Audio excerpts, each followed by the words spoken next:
Magandang araw po at purihin ng Panginoon. Ngayon po, nandito na tayo sa part 3 ng ating video about kay Kibuloy. Dito, pinapatunayan natin kung bakit bulahan si Kibuloy. At dito sa part 3, pag-uusapan natin, bakit mali yung appointed son doctrine ni Kibuloy. Hahatiin ko to sa mga numbers kung saan kinukuha ko yung information sa mga videos sa YouTube na pinapaliwanag niya ano yung appointed son. Dito sa video na to, hindi ko muli ipi-play yung mga video na yun. Ilalagay ko na lang po sa description below.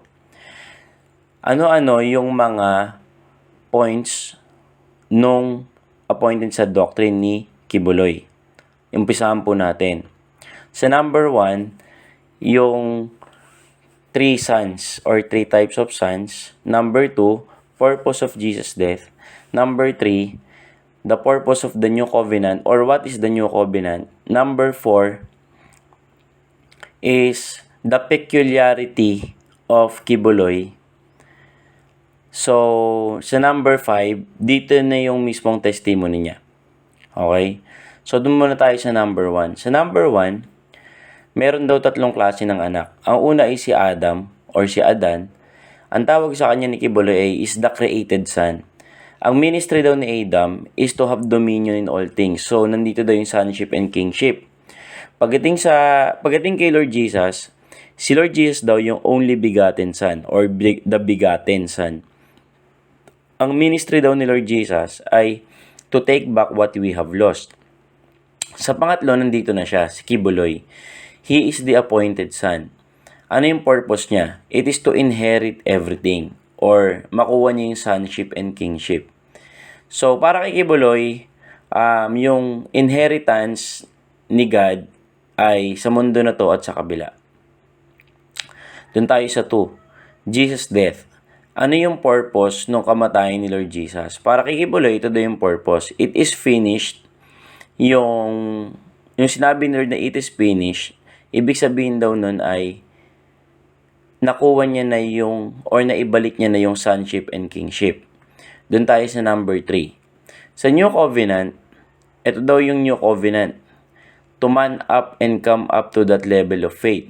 Okay? Ano yung level of faith? Yung level of faith na sinasabi ito ni Kibuloy, doon papasok yung appointed son niya. Kung paano siya naging appointed son. Nagano daw siya, nagman up daw siya, tinanggap niya daw. Okay? So, sa number 4, wala daw gustong kumuha nung agreement. Kaya nung 1950, ginawa ni Lord si Kibuloy na naborn sa Glory Mountain. So, ito na yung peculiarity ni Kibuloy. Na sinasabi niya, wala daw nagtagumpay or walang naging son sa Jewish age tsaka sa church age. Okay? Kaya noong 1950s, ginawa niya si Kibuloy. Okay? Kasi wala daw wala daw pumapasa. Okay? Wala daw kumukuha or wala daw nag-o-obey. Doon tayo sa number 5. So, dito yung iba pang testimony ni Kibuloy. Sabi niya, binigay daw sa kanya, ito na yung personal testimony niya. Sabi niya, binigay daw sa kanya ni Lord yung chance na yon. Okay, ito yung sinabi mismo ni Kibuloy. When He gave me that chance, He shares in 2 mountains. I'm always testifying to you, I did not let anything to fall into the ground. I obeyed. I promise from now on, Father, not my will but your will be done. Then I entered into the new covenant. Quote unquote. So, before, wala pang nakakaano dun sa new covenant. Parang sinasabi ito ni Kibuloy na siya pa lang. Okay? Kasi, on further videos dyan sa may description below, sinabi niya kasi na hindi daw nakapag-produce ng church age tsaka yung Jewish age. Okay? So, sabi niya dito, ito daw yung nangyari. Nakatingin daw sa kanya yung langit, tsaka yung impyerno, yung angelic force ni God, tsaka yung demonic force si Satan, nakatingin daw sa kanya ng moment na yon. Sa video na to, hindi niya nilinaw kung nagpakita ba sa kanya, etc. So, hindi niya nilinaw yung paano yung nangyari. Okay? So, kinikwento niya dito yung partial. Sabi dito, but he obeyed, that is why my voice is reverberating all over the world. So, dahil daw nag-obey siya kay God, na kinuha niya yung being appointed son of God.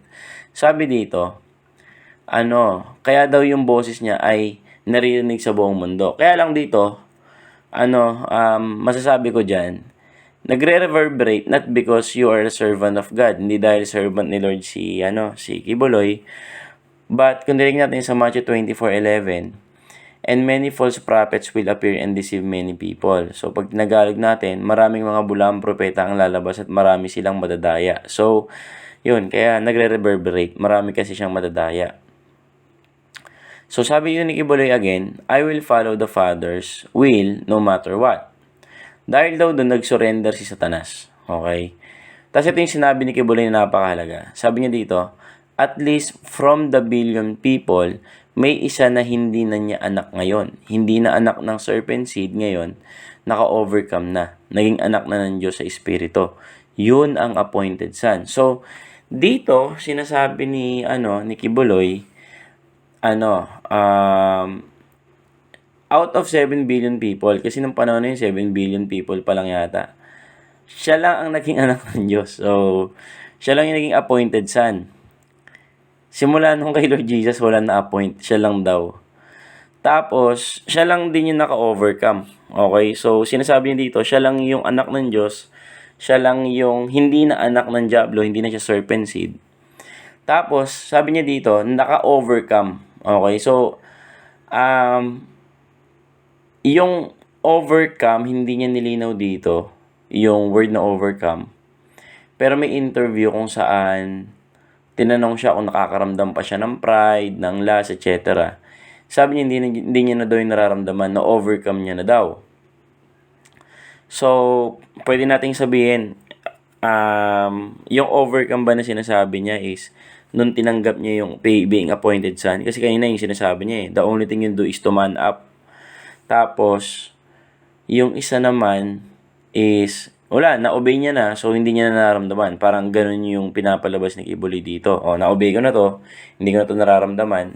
The rest na-overcome niya na within that lifespan na meron siya. So, wala na daw siyang sin. Na-overcome niya na lahat. So, naging anak na siya sa Espiritu. Yun daw yung appointed son. So, being an appointed son, sabi ni Kibuloy, is to overcome everything. Okay?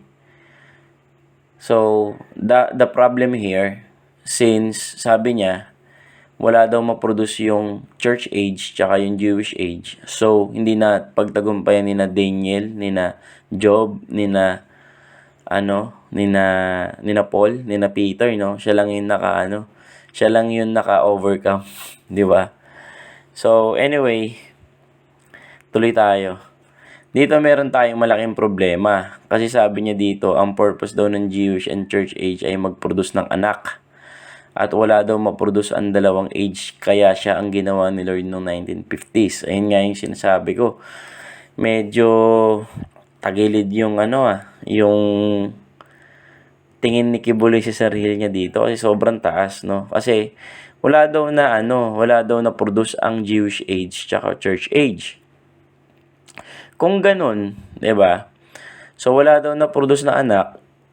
So yung mga propeta, gaya ni na Isaiah, Jeremiah, Ezekiel, Hosea, Habakkuk, 'di ba? Sina Moses.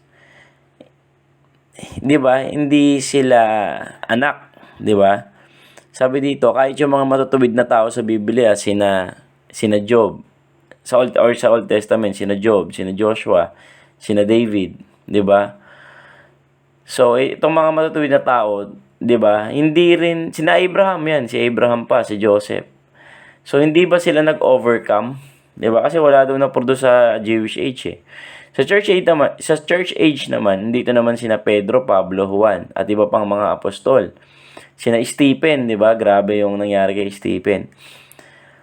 Hindi rin ba sila nagtagumpay? Kasi nga sabi ni Kibuloy, noong 1950s lang daw ginawa siya ni God. Doon lang may naka-overcome, 'di ba? Tapos yung overcome niya, sabi niya, makukuha mo yung sonship and kingship not only in heaven but also in this earth. Kaya siguro itong si Kibuloy ay nabubuhay ng parang hari. Kasi parang sinasabi niya dito, pinupunto niya na ano na, in-inherit ko na, so, pwede ko nang, pati kayamanan sa mundo, di ba? Inheritance ko na to ngayon. Ayun yung parang pinupunto ni Kibuloy dito. So, tingnan natin kung paano naging mali yung mga sinabi ni Kibuloy. Actually, may mga sinabi na ako na logically. Pero dito, check natin kung ano yung mga mali ni Kibuloy through the Word of God. For me, tama yung Adam is the created son. Created naman talaga siya. So, tama rin si Jesus is the only begotten son. Pero hindi lang yun yung ministry niya. Hindi niya lang ministry yung yung to take back what was stolen from us. But also, ang purpose din ni Lord Jesus is to be king, to be Lord. Tapos, ito si Kibuloy, okay, siya din yung appointed son. Inheriting all things here on earth, tsaka sa heaven. So, i-check natin mamaya kung totoo ba to na ayun ba yung inheritance nung Son of God. Nung appointed Son of God. So, ito, sabi dito, ang purpose ni Jesus ay i-return yung sonship and kingship. Of course, when you're saved, son ka na. Tapos, in the future, magiging king ka. As of now, nasa mundo tayo, we are servants. Kaya lang, ang purpose kasi talaga nun, di ba, according to the Word of God, is to pay our debts. Bayaran yung ating mga kasalanan. So, very wrong dito si Kibuloy. So, yung new covenant daw is to inherit all things in this world, tsaka sa kabila. So, yung ba yung new covenant? Actually, hindi. The new covenant speaks that we cannot be saved without Christ, without Jesus Christ. Okay, ayun yun. The Lord made a way, not from the law of Moses, but through Christ. Ayun na yung new covenant. So, wala daw gustong kumuha sa agreement. So, ito, sobrang invento niya na to.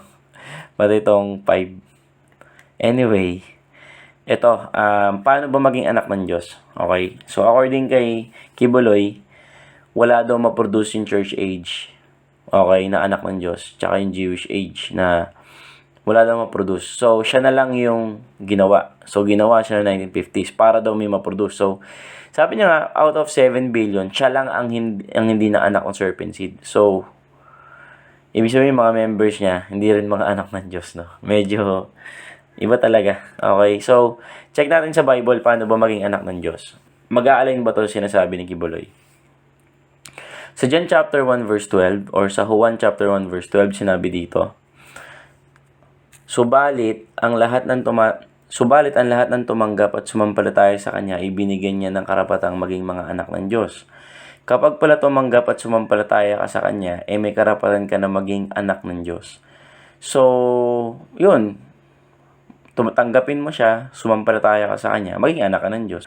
Yung sinasabi ni Kibuloy, siya lang yung naging anak, may problema tayo dyan. Bakit? Sinabi kayo sa Romans 8:14-15, ang lahat ng pinapatnubayan ng Espiritu ng Diyos ay mga anak ng Diyos.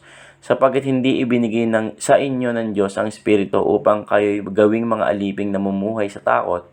Sa halip, ibinigay sa inyo ang Espiritu upang kayo'y gawing mga anak ng Diyos. Kaya nakatatawag kayo sa Kanya ng Ama ko.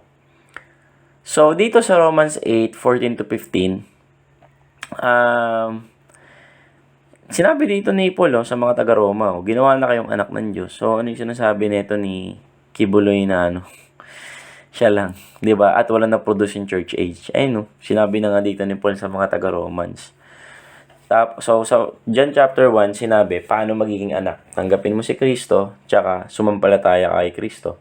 Dito sa Romans chapter 8, ito, yung mga taga-Roma, tinawag ni Paul na ginawang anak ng Diyos. Okay? So, kasi may espiritu sila ng Diyos, ang dahil nakakatawag sila ng ama-ama ko. So, 1 John chapter 3, verse 1-2, basahin natin. Tingnan ninyo kung gaano kalaki ang pag-ibig sa atin ng Ama. Tinatawag niya tayong mga anak ng Diyos at iyan nga ang totoo. Ito ang dahilan kung bakit hindi tayo nakikilala ng mga makasanlibutan. Hindi nila kinikilala ang Diyos. So, yung pala, dito sa 1 John chapter 3, mayroon na naman tinawag si John na tayo, 'di ba? Tinatawag niya tayong mga anak ng Diyos. So, si John, tsaka yung mga kasama niya nun, mga anak na po ng Diyos, 'di ba? Filipos chapter 2 verse 13, basahin natin. Sapagkat ang Diyos ang kumikilos sa inyo upang inyong naisin at isagawa ang kanyang kalooban. O may nakakagawa na pala ng kalooban ng Diyos eh. O verse 13 yan. Verse 14. Gawin ninyo ang lahat ng bagay ng walang reklamo at pagtatalo, upang kayo'y maging mga ulirang anak ng Diyos, matuwid at walang kapintasan sa gitna ng sanlibutang baluktot at masama. Sa gayon, magsisilbi kayong mga ilaw sa kanila, tulad ng mga bituing nagniningning sa kalangitan. Sa Colossus chapter 1 verse 12 naman, lagi kayong magpasalamat sa Ama sapagkat minarapat niyang makabahagi kayo sa mga pangako ng Diyos para sa mga hinirang na nasa liwanag. O, makabahagi kayo sa mga pangako ng Diyos para sa hinirang na nasa liwanag. O, may mga chosen na pala eh, di ba? Appointed na pala eh. Di ba? So, kung sino mang tumatanggap kay Kristo at nananampalataya sa Kanya, okay, ay co-inheritor na. 'Di ba? O tagapagmana na rin. So sinasabi kasi dito ni Kibuloy, parang siya lang, no? Okay. So, what is the ministry of the appointed son? Sabi niya dito, to inherit all things. Ang ginagamit niya dito madalas yung Revelation 21 verse 7. Ano daw eh? Ang sinasabi niya na fulfill daw sa kanya yung Revelation 21:7. Okay? Sabi dito, he that overcometh shall inherit all things. Those who overcome, I will give the opportunity to sit on my throne. Revelation 3:21. The throne of his sonship is here on earth. Sabi ni Kibuloy, meron nga bang sinabing ganito? Okay, wala. So, sinasabi ito ni Kibuloy, i-review lang natin, natupad sa kanyang Revelation 21 verse 7. At yung kingdom daw ni Lord ay nandito sa mundo. Yung sonship daw ay nandito sa mundo at nasa kabila. Punta tayo sa Matthew chapter 6 verse 19 to 21. Huwag kayong mag-impok ng mga kayamanan dito sa lupa. Dito ay may naninirang insekto at kalawang, at may nakakapasok na magnanakaw. Sa halip, mag-impok kayo ng kayamanan sa langit. Do ay walang naninirang insekto at kalawang, at walang nakakapasok na magnanakaw, sapagkat kung saan naroon ang iyong kayamanan, naroon din ang iyong puso. So si Lord dito, totoo kaya yung sinasabi ni Kibuloy na yung inheritance nandito sa lupa. Actually, sinabi nga ni Lord sa atin, huwag kayong mag-impok ng kayamanan sa lupa. So, ibig sabihin, wala dito. So, dito pa lang, di ba? So, kanino ka maniniwala? Kay Kibuloy ba o kay Lord Jesus? So, John chapter 18 verse 36, sinabi dito, sumagot si Jesus, ang kaharian ko ay hindi sa sanlibutang ito. Kung sa sanlibutang ito ang aking kaharian, ipinaglaban sana ako ng aking mga tauhan upang hindi maipagkanulo sa mga Hudyo. Ngunit hindi mula sa sanlibutan ito ang aking kaharian. Ngunit hindi mula sa sanlibutang ito ang aking kaharian. Yan. Sorry. So dito malinaw na sinasabi ni Lord again, yung kaharian niya daw ay wala dito sa lupa. Okay? Sabi ni Kibuloy nandito daw. Okay, so punta tayo ng Colossus chapter 3. Pwedeng sabihin ni Kibuloy dito, after kasi nung pinako si Lord, yung sinabi niya, it is finished. Sabi niya nga, nakuha na yung sonship and kingship. So, after that, kumbaga, ibig ba sabihin nun, hindi na pwede yung mga binasa ko na yung Matthew chapter 6. Tsaka yung John chapter 18. Kasi, after that, according kay Kibuloy, nakuha na yung sonship and kingship. So, kung totoo si Kibuloy, kung totoo yung interpretation niya, dapat yung mga apostles ay nagturo na, pwede na tayong mamuhay ng parang hari dito, di ba? Parang, pwede natin gawin yung andito na yung kaharian ng Diyos sa lupa, as in yung gaya ng ginagawa niya, di ba? Yung magpayaman, etc. ganyan. Sabi dito, yamang binuhay kayong muli na kasama ni Kristo, ituon ninyo ang inyong pag-iisip sa mga bagay na nasa langit na kinaroroon ni Kristo, nakaupo sa kanan ng Diyos. So, kung papansin natin sa Colossus 3, sinabi ni Paul na wag dito sa lupa yung mata ninyo, nasa langit dapat. 'Di ba? At kung papansinin natin dito na Yung si Lord naman, si Lord, hindi naman namuhay nung gaya ni Kibuloy. Si Paul, hindi rin namuhay ng gaya ni Kibuloy. Si John, si Peter, yung mga apostles, they died as martyrs. They died poorly. Hindi sila mayaman. They, ayoko sabing wasted, di ba? Pero, they consumed their lives in serving the gospel. Ayun yung nangyari kay Lord Jesus. Tsaka, sa mga apostol. So, does it mean sila hindi naging anak? Si Kibuloy naging anak. Di ba? At kung titignan natin, ito sa konteksto nung pahayag chapter 21 na pinagmamalaki ni Kibuloy na ano daw sa kanya, na fulfill daw sa kanya. So, una, fulfilled na ba to? Kailan ba to mafu-fulfill yung pahayag 21? Sabi dito, pagkatapos nito, nakita ko ang isang bagong langit, isang bagong lupa. Wala na ang dating langit at lupa. Wala na rin ang dagat. At nakita ko ang banal na lungsod, ang bagong Jerusalem na bumababa mula sa langit, buhat sa Diyos, gaya ng isang babaeng ikakasal. Siya ay nakabihis at nakahanda sa pagsalubong sa kanyang mapapangasawa. Narinig ko ang isang malakas na tinig mula sa trono. Tingnan ninyo, ang tahanan ng Diyos ay nasa piling na ng mga tao. Maninirahan siyang kasama nila at sila'y magiging bayan niya. Diyos mismo ang makakapiling nila at siya ang magiging Diyos nila. At papahirin niya ang bawat luha sa kanilang mga mata. Wala nang kamatayan, dalamhati, pagtangis at paghihirap sapagkat lumipas na ang dating mga bagay. Pagkatapos ay sinabi na nakaupo sa trono, pagmasdan ninyo, ginagawa kong bago ang lahat ng bagay. At sinabi niya sa akin, isulat mo sapagkat maaasahan totoo ang mga salitang ito. So malapit na tayo. Sinabi rin niya sa akin, naganap na. Ako ang Alpha at ang Omega, ang simula at ang wakas. Ang sino mang nauuwa, ibibigyan ko ng tubig na walang bayad mula sa bukal na nagbibigay buhay. Ito ang makakamtan ng magtatagumpay. Ako yung magiging Diyos niya at siya na may magiging anak ko. Kailan yun? Sa konteksto kasi, pag after na ng final judgment. So, itong si Kibuloy, advance mag-isip, no? Nakuha niya na daw. Sabi sa Revelation 21, yung katuparan niyan ay sa sa bagong langit at bagong lupa. So, yun yung problema ni nung appointed son doctrine ni Kibuloy. So, para sa kanya, nabubuhay siya ng hari ngayon kasi son na siya, inheritance siya na yon. At isa pang problema, siya lang daw ang nakakuha ng sonship. The rest hindi daw nakakuha. So, yung mga apostles, prophets, etc., hindi nila nakuha yung pagiging anak. Okay, si Kibuloy lang po. At maganda pumunta tayo. Ito, hindi pa tayo tapos. Ito pa lang yung video 1. Ayoko na lang masyadong pahabain yung video. Punta tayo ng 1 Corinthians chapter 4 verse 6. Okay. So, basahin natin to. So, sabi dito, now, brothers and sisters, I have applied these things to myself and Apollos for your benefit, so that you may learn from us the meaning of the saying, do not go beyond what is written. Then you will not be puffed up in being a follower of one of us over against the other. So, sabi dito ni Paul, mga kapatid kong lalaki at babae, sinasabi ko nga sa inyo, sa pamamagitan ng aking sarili, at maging si Apollos, para sa inyong ikakabenepisyo, na matuto kayo mula sa amin, okay? Na sinasabi, huwag kayong lalagpas sa nasusulat. Huwag kayong lalagpas sa kung ano yung nasusulat, upang hindi kayo magsiyabangan at huwag kayong maging mga tagasunod namin o ng iba. Okay? So, ang sinasabi dito ni Paul, mag-ingat kayo na huwag kayong lumagpas sa nasusulat. Kasi yun nga, para hindi kayo maging tagasunod namin.